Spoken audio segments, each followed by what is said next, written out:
Podcast de l'article de Hafid Fassifiri publié sur l'odj.ma. L'auteur a intitulé son article « Les mensonges de Volodymyr Zelensky révélés au grand jour ». Il commence son article ainsi.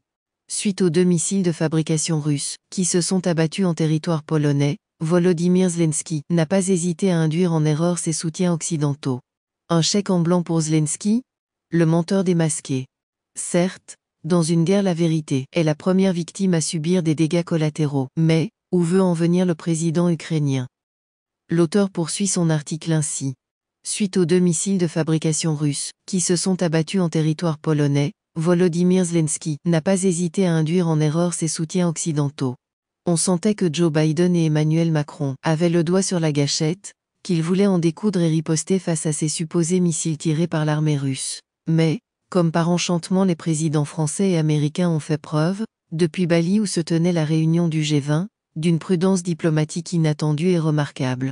Au même moment, une réunion du commandement de l'OTAN avait lieu, afin de faire la lumière sur cette agression qui avait touché un pays membre de l'Alliance Atlantique. Comme, après investigation, il s'est avéré qu'il s'agissait de missiles anti-aériens, de fabrication russe certes, utilisés par l'armée ukrainienne, les responsables occidentaux et ceux de l'OTAN s'attendaient à ce que Volodymyr Zelensky reconnaisse les faits, sauf que ce dernier a persisté dans son déni. Zelensky, un danger pour l'Ukraine.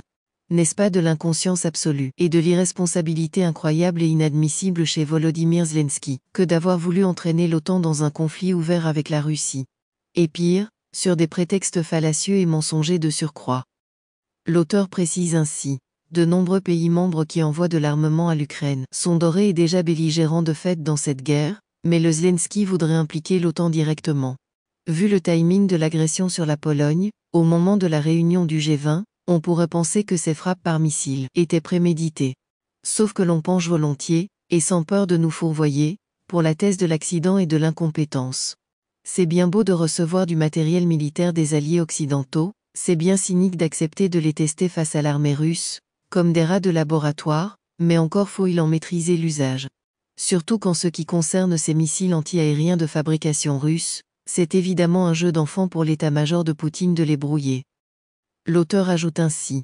On le comprend bien, pour la présidence ukrainienne plus la guerre durera encore, plus les chances d'intégrer l'OTAN grandiront, chose que Moscou n'acceptera jamais, donc soit la Russie écrasera complètement l'Ukraine si jamais l'OTAN l'intègre, soit c'est l'Alliance Atlantique qui massacre la Russie si elle compte vraiment s'installer aux frontières russes.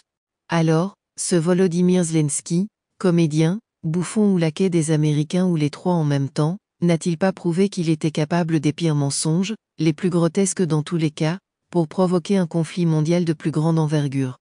Combien faudra-t-il de millions de morts de part et d'autre pour que Volodymyr Zelensky accepte des négociations de paix, qu'il s'entête et persiste à refuser?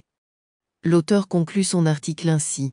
Le président ukrainien est incontestablement la pire menace pour l'Ukraine et son peuple, et accessoirement pour la paix dans le monde. Il demeure toutefois le meilleur allié pour faire monter davantage l'inflation, et un atout décisif et majeur pour faire exploser les cours des marchés mondiaux du brut, du gaz et des céréales. Mais, pour cela on peut avoir cette impression, que le président ukrainien dispose d'un chèque en blanc de la part de ses alliés occidentaux.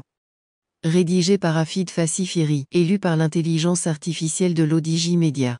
N'oubliez pas de télécharger notre application l'ODJ mobile sur Android et iOS, et de vous abonner à notre chaîne YouTube l'ODJ TV si vous souhaitez être au courant des dernières actualités, podcasts et émissions télévisées.